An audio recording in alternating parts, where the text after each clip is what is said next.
Welcome to CinePro, where we bring your favorite movies back to life with quick recaps, hidden details, and everything you missed. The movie Jurassic World Rebirth begins in 2010. A bioengineering company called InGen is conducting dinosaur crossbreeding experiments on an island. A scientist drops a candy wrapper on the floor and it gets sucked in by the airlock in the door. This causes a system failure and reboots the door control system. Everyone starts running away in panic, but a scientist rushes back to close the door manually before a dinosaur can escape. An employee gets stuck inside and begs for help, but his coworker refuses to open the door. Soon a huge dinosaur grabs him from behind and takes him away as it kills him. In 2027, dinosaurs have been around for 32 years. However, Earth's modern climate and diseases have killed most of them. The excitement of the novelty has worn off and the public has lost interest. The surviving dinosaurs live near the equator because it's the last place on Earth, resembling their original prehistoric environments. Humans are forbidden from traveling there. In New York, Martin is stuck in a traffic jam because an Apatosaurus is blocking the streets. While he waits, mercenary Zora sneaks into his car to discuss an important mission. Martin's superiors at the pharmaceutical company need dinosaur blood to finish developing a cure for heart disease. So Zora would have to enter the forbidden zone to get it. At first she turns down the job, but she changes her mind when Martin promises a hefty payment. The duo then goes to the museum to talk to Dr. Henry, who is closing the dinosaur exhibition due to low attendance. It was Henry who told the company to use dinosaur DNA to develop medicine, and Martin wants him to come on the mission to take the samples while Zora acts as the bodyguard. Henry explains they need to take the blood from the biggest dinosaurs because they have the biggest coronary muscles. So he chooses the Titanosaurus from land, the Mosasaurus from the sea, and the Quetzalcoatlus from the sky. All the blood samples must be taken while the dinosaurs are still alive. Henry doesn't want to go on the mission, but Martin changes his mind by pointing out that he'll get to interact with real dinosaurs. The next day the trio flies to Sorenai and meets with Zora's old friend Duncan. They talked on the phone and he agreed to help, but now he wants to quit because of how dangerous it is. After a long argument, Martin convinces him to take the job by offering even more money. The group takes off on Duncan's boat and he knows what routes to take to avoid being seen by the government.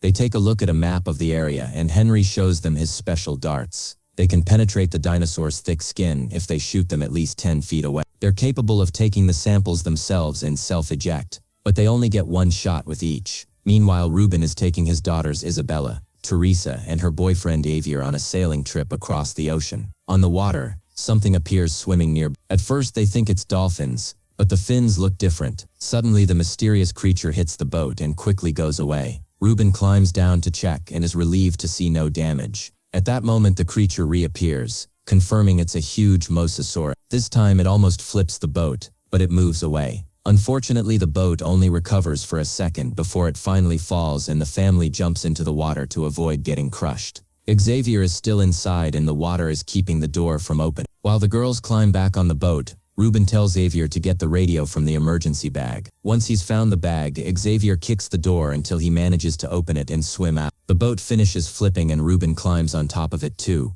but Xavier finds himself underwater while seeing the Mosasaurus swim by. He rushes to the surface and swims as quickly as he can to the boat while the huge beast follows him. Luckily, the Mosasaurus moves under the boat and goes away while the family saves Xavier. The next morning, the crew wakes up when they receive the family's Mayday signal on the radio. Martin and the chief of security Bobby want to ignore them, but Zora thinks they should. Duncan agrees with her and orders his crew to change routes. Minutes later, Ruben sees the boat coming and shoots a flare to mark their location. After the family is rescued, Zora wonders why a Mosasaurus would attack a random boat and Henry theorizes the dinosaur saw it as competition. The family wants to know why the team is looking for that beast, but they aren't told anything. Suddenly their radar detects something and the alarm goes off right before the Mosasaurus hits this boat too. After the dinosaur makes a jump above the water, Zora gets in position and Henry secures her to the deck. Duncan makes the boat move as fast as possible and Zora gets ready to shoot, but the Mosasaurus makes another jump and the dart falls into the water. The beast is coming closer, so Duncan has to start turning the boat to avoid a crash. Henry brings Zora another dart, but the dinosaur pushes the boat and makes her fall. Zora holds on with her legs and Henry helps her up. Now she can shoot the dart and this one does land on the creature's body. The dart quickly takes the blood sample and once the vial is full it gets ejected. It even has its own little parachute, so it falls slow enough for Henry to catch it. While the crew celebrates, Zora and Henry put the vial in a cold suitcase. Henry admits that he's starting to have doubts about the mission, saying he knows the company will only give the new cure to those with money and that science should be for everyone. At that moment the group is surprised to discover that the Mosasaurus has come back with a bunch of Spinosaurus. Henry is surprised to realize these two species have entered a symbiotic relationship. Bobby rushes outside and opens fire, but all his shots fail. He just moves to another corner and keeps trying. Ignoring Duncan's warning, suddenly a Spinosaurus jumps out of the water behind Bobby and catches him with its mouth before going back to the sea. Then the Mosasaurus makes another big jump and its landing shakes the boat, which leaves co-pilot Nina hanging over the edge. Isabella slides off the room and almost falls through the railing, so Ruben hurries to grab her hand and hurts his leg in the process. He pulls her back up before the Mosasaurus takes a bite and only gets the railing. The boat manages to get back in position and Nina gets to safety. Duncan turns the boat toward the rocks because dinosaurs can't enter shallow waters. Zora thinks they'll likely crash, so she gets all the life jackets ready while Henry secures the sample and some supply. Teresa gets on the radio and tries to call for help, but Martin rushes to stop her without explaining that they're doing something illegal. When Teresa pushes him off, she slips back and falls over the edge. She manages to hold on, however Martin doesn't help her and she ends up falling. Xavier immediately grabs a rescue can and jumps into the water to go after her. Thinking the boat is gonna sink, Ruben puts a life jacket on Isabella and they jump too. The next time the Mosasaurus hits the boat, it pushes it against a rock and drags it to damage it. Henry and Zora have to hide to avoid the rock while the engine explodes, knocking down crew member Leclerc. Duncan manages to keep the boat moving and finally reaches the shallow area, so everyone jumps into the water while the Mosasaurus swims away. The boat crashes into the shore and gets stuck on top of a rocky formation. The team swims to the shore with the bags of supplies. Unfortunately, when Nina is about to grab one, Spinosaurus surprises her from behind and captures her with its mouth. The others can only watch as her body is taken away. Martin tells the team they can't predict what they'll find on this island because all the dinosaurs here are mutated from the experiments done by InGen back in the day. Zora cuts the fence around the jungle so they can start exploring and she reveals that she arranged for a rescue helicopter to come if they don't get in contact in 24 hours. It'll be around for only 2 minutes at sunset, so they need to be done before then. After walking for a while, the team is forced to get into a swamp to keep advancing. Zora asks Martin about Teresa's fall and Martin pretends he didn't see anything. She keeps feeling something brushing her leg, but it isn't until they reach the shore that a huge eel jumps out and startles them. Thankfully it leaves without attacking. The journey continues and Martin stops at the river to drink some water, only to find some military tags. When blood starts dripping on his hand, he looks up and discovers an old helicopter crash on top of a tree. The dead pilot is holding a gun, so Martin uses a stick to bring it down and takes it for himself without telling anyone. Meanwhile, Xavier finds Teresa. Soon Ruben and Isabella find them too, and together they swim until they find a cavern that takes them to the island. They admire the beautiful view and find the pipes left by the InGen labs. Ruben remembers the team mentioning buildings in the area, so they follow the pipes to find them. Moments later, Isabella looks behind a plant and is surprised to find a very small aquila. Ruben says it's okay because it's a herbivore, but Teresa scares it off anyway. Xavier tries to bring down a plant and a dinosaur roars nearby, so they must go the opposite way. When night falls, the group stops to rest by the fire. After Xavier leaves to relieve himself, the Aqualops comes closer and Isabella wakes up. She decides to give it some food, which causes the Aqualops to sleep next to her. While Xavier is peeing, he doesn't hear two velociraptors approaching him from behind until they're attacked by a mutant. Xavier makes sure to stay still while the beasts fight. He even stops his pee from coming out. Once the dinosaurs are gone, he finally lets go. In the morning, Zora's team makes it to a valley, where they follow the noises until they find a bunch of titanosaurs. 2 of them are in the process of mating, so Henry thinks they're distracted and gets close enough to touch a dinosaur leg, which makes him cry. Everything is calm among the herbivores, so Zora easily shoots the dart and gets the sample. Back to the family. They are moving slowly because of Ruben's leg. The Aqualops keeps following them, so Isabella names it Dolores and puts it in her bag, saying she'll take it home as a pet. When they move ahead, they don't see the hill behind a huge tree and they all fall, rolling down for a few minutes until they land near the river. Ruben smells something weird, and a very scared Dolores runs away. Looking across the river, they can see an abandoned shed. Teresa notices a boat, so she volunteers to retrieve it. She gets in the water and easily crosses the river to reach the other side, where she finds a half-eaten dinosaur body. Suddenly, a Dilophosaurus jumps out and roars at Teresa before running away. It turns out it's scared of the T-Rex sleeping in the bushes. Teresa makes sure not to make noise while entering the shed, startling a bunch of bats that fly away. The boat she saw before is broken, but thankfully there's a bag with an emergency raft. On the opposite shore, Dolores reappears and Isabella tries to get it to leave by throwing food. Teresa brings the emergency raft to the river and doesn't hear her family's whispers when they tell her not to open it. She pulls the lever and the raft is instantly inflated with so much noise that the T-Rex wakes up. For now, the beast is looking in another direction, so Teresa gets on the raft and desperately paddles until she reunites with her family. The others get on the raft too and Dolores is left behind. At that moment, the T-Rex finally sees them and starts chasing after them. The family paddles as quickly as possible and are shocked to see the T-Rex getting underwater to move faster. The creature soon comes out in front of them, throwing the raft and causing the group to fall into the water. This part of the river has strong currents that push Ruben fast enough for him to dodge all of the T-Rex's attacks. He swims towards some rocks and hides with Teresa and Javier, but Isabella is missing.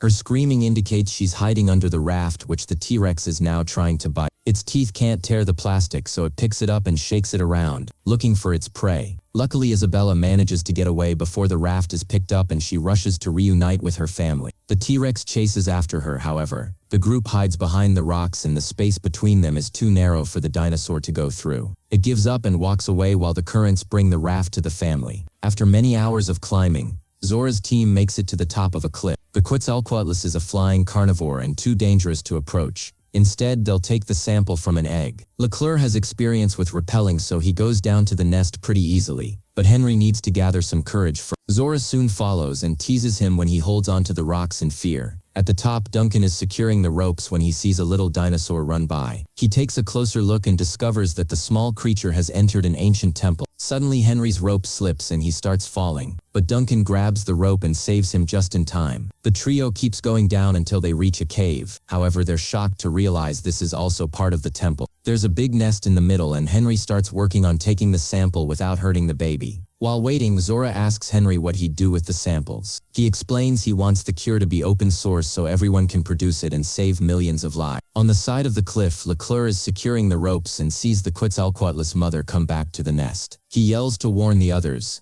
who run to hide behind the columns right before the dinosaur attack. Henry is soon cornered, so Zora also yells and puts the beast's attention on her while Henry tries to retrieve the sample. Unfortunately, the Quetzalcoatlus kicks and the vial is stuck under it. Then Leclerc throws a tool at the creature's head, causing it to come out. He cries out for help, so Duncan and Martin start pulling the ropes to bring him up. The dinosaur goes after him, so Henry gets to grab the vial. However, the dinosaur is also pulling his rope by accident and Henry slides out of the temple until he's left hanging over the cliff. Zora is pulled too, but she uses her legs to stop the sliding at the edge and holds the rope so Henry can climb back. In the struggle, the vial slips off and falls on the lower edge. Ignoring Zora's warnings about the rope possibly snapping, Henry starts swinging until he finally gets the vial back. On top of the cliff, Duncan and Martin are still pulling, however, they're startled by Quetzalcoatlus appearing with Leclerc's body in its mouth. After the beast swallows their friend whole, it starts chasing after the duo, moving quickly to block their way. With the sample suitcase in hand, Martin and Duncan rush downstairs to hide in the temple. At that moment, the rope breaks and Henry falls into the river. He swims to the shore and notices Duncan and Martin coming out of a secret temple passage, while Zora simply climbs down using rope. The sample lands near Henry without breaking thanks to the parachute. Now they can finally go home. In the evening, the family leaves the raft when they finally find the engine buildings. They scream for help and Zora's team follows their voice so both groups can finally reunite. Teresa immediately tells them what Martin did, so he pulls out the gun to keep everyone at bay while saying that the girl is lying. Then Martin takes the suitcase with the samples and handcuffs it to his wrist. Isabella hears a weird noise and Henry realizes it's the generator, which must be on a timer. After a dinosaur roars, the lights turn on and even some music is playing inside the gas station. Suddenly, two mutatons come out and start chasing after the group. The humans immediately start running and the group splits. The family ends up inside the gas station, where Ruben and Xavier hold the door closed as a mutaton keeps pounding on it. They push a rack against the door before they keep moving, but Isabella goes back when she finds Dolores. At that moment, the mutaton opens a hole in the ceiling and bursts into the station. So Isabella grabs Dolores and hides in the fridge. The dinosaur comes closer and keeps roaring at the fridge. So the rest of the family throws some objects to distract it. Isabella uses the chance to come out and moves carefully to reunite with her people. While they hide behind the shelves, Ruben follows the direction of the water and finds a hatch. By the time the mutaton comes to their spot, the family has already disappeared into a tunnel. The other mutaton chases after Henry and Duncan, who run to enter a lab. They also push the door closed and lock it to keep the beast out. Henry realizes that this is the room where all the crossbreeding and mutations happened. There's even a specimen inside a capsule. Duncan looks at the map and learns there's a tunnel system underneath the whole island, which could take them to a boat at the docks. The first mutaton goes after Zora outside, and she runs fast enough to hide under a jeep with Martin. He opens fire at the dinosaur, but he misses every shot. The mutaton comes close enough to capture Martin and throws him over the jeep. Martin makes sure to hold on to the sample and drops his gun, which is grabbed by Zora. At that moment, the rescue helicopter arrives, but they can't see anyone. Martin gets in the jeep and starts driving away, so Zora runs to hide. The mutaton tries to stop him, but the vehicle just pushes it away and keeps going. The beast then hears the voices of the family in the tunnels, so it removes a drain lid and starts climbing down. Zora sees this and follows it. Meanwhile, the helicopter is getting ready to go home. Henry and Duncan leave the lab using a tunnel, and Henry shoots a flare to get the chopper's attention. The helicopter turns around, but when it's about to land, a mutated T-Rex known as Distortus Rex emerges and bites it before tossing it on the ground, causing a big explosion. Then Duncan hears the family's voices, so he also removes a drain lid for him and Henry to join them. Suddenly Zora appears next to them and opens fire just in time to shoot down the mutaton appearing at the other end of the tunnel, quickly killing it. Afterward, Duncan guides the group through the tunnels to reach the docks. However, the exit is blocked by a gate. As the mutatons appear above them, Isabella squeezes through the bars and runs to the control panel. In her bag, Dolores yelps to warn her about the incoming D-Rex. Isabella is terrified but hears her family screaming and concentrates on using the panel to open the gate. The D-Rex is about to enter the tunnel when it hears the noise of Martin arriving in the jeep. The monster stops the vehicle with its huge paw, and the group uses the distraction to leave the tunnel. The second mutaton tries to follow them, but Zora closes the gate to keep it trapped. At that moment, the D-Rex captures Martin and starts eating him, causing him to drop the suitcase with his severed hand. Zora quickly retrieves it before running with the others to reach the boat. Unfortunately, the crane holding the boat is jammed. The D-Rex appears and comes after Isabella, so Henry explains that it's attracted to lights. Duncan lights a flare and moves back to keep the D-Rex's attention on him, so the others can escape. He even jumps into the water, moving away from the docks until the D-Rex corners him. Zora cuts the crane chain to release the boat and the group jumps on it, but they can't activate the engine. The D-Rex is coming back and jumps to attack. However, Ruben manages to start the boat just in time and the group manages to escape from the island. As they cross the sea, they see a flare in the sky and follow it to rescue Duncan. In the morning, Ruben notices that Isabella still has Dolores. Zora asks Henry about the samples, and they agree they'll share them with everyone. If you liked today's video, don't forget to like, subscribe to the channel and activate the bell to receive all new updates.